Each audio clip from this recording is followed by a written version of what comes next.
Hello all, today we're coming to you live from North Philadelphia, Lubinville.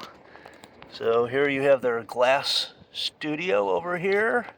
Here they have their manufacturing and printing, film vaults back here, and more manufacturing and editing. And here we are at 20th in Indiana. That's the last remaining building here. This would have been their manufacturer. They made cameras, they made projectors, processed film, printers, perforators. And in this yard here, which here's the corner down here at 20th in Indiana. This corner down here would have had the glass studio here. They used glass on the side and glass roofs to get light in because the film was very, very slow, so they needed the light to get in there.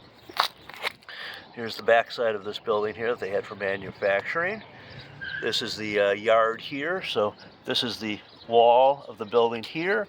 This is the building back here that had the film vault that burnt, and here's again the glass side. So this was a lovely yard area where they could shoot films or entertain, and this is kind of what it looks like today. So there you are.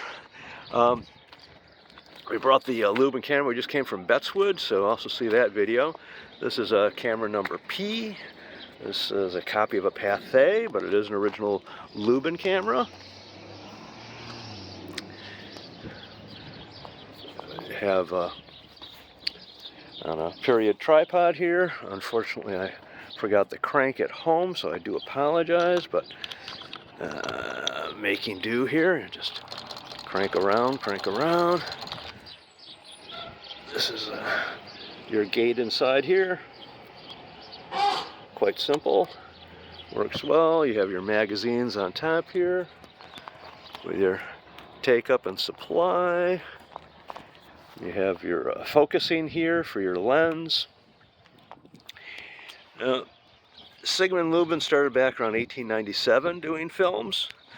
And America in films was kind of a troubled area because of Edison's patents, and everybody started forming patents. And unfortunately, Edison with his attorneys would sue people, so Sigmund Lubin history with films was a bit rocky. But when they formed the patents company, starting in 1908, 1909, it was a boom day for film. So Lubin invested heavily and opened this huge factory here. To process not only the films, but also to make equipment.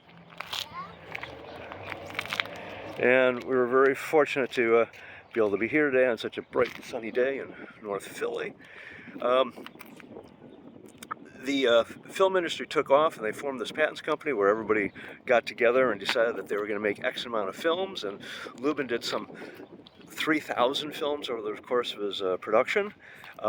Unfortunately, 1912, there was a huge fire that took out all the negatives that were here at Lubinville. And when you lose all your negatives, that's like your investment portfolio, because you no longer can knock off copies, which is quite unfortunate. So Lubin had done opening Bettswood, but they never recovered, because 1913, when World War I started, silent films were able to, you can make a film in America and you change the titles a little bit, and all of a sudden it's fine in Germany and France and Russia. But 1913, when World War I started, the European market just vanished. So Lubin took a huge hit, and by 1916 he was bankrupt. So started big, invested big, gambled big, but unfortunately ended up losing. So we're happy to be here at what's left of Lubinville. I'm gonna go down here, you can see the yard.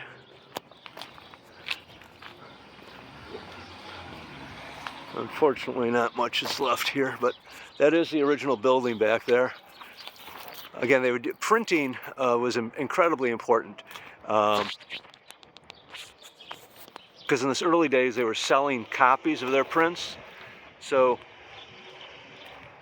with your negative, you could just keep on cranking out films there's the back. So that's what's left of Lubinville here. But when you lost all the negatives in the fire, you lost all the money in the bank. And that was a hit that Lubin couldn't afford. So thank you very much for watching.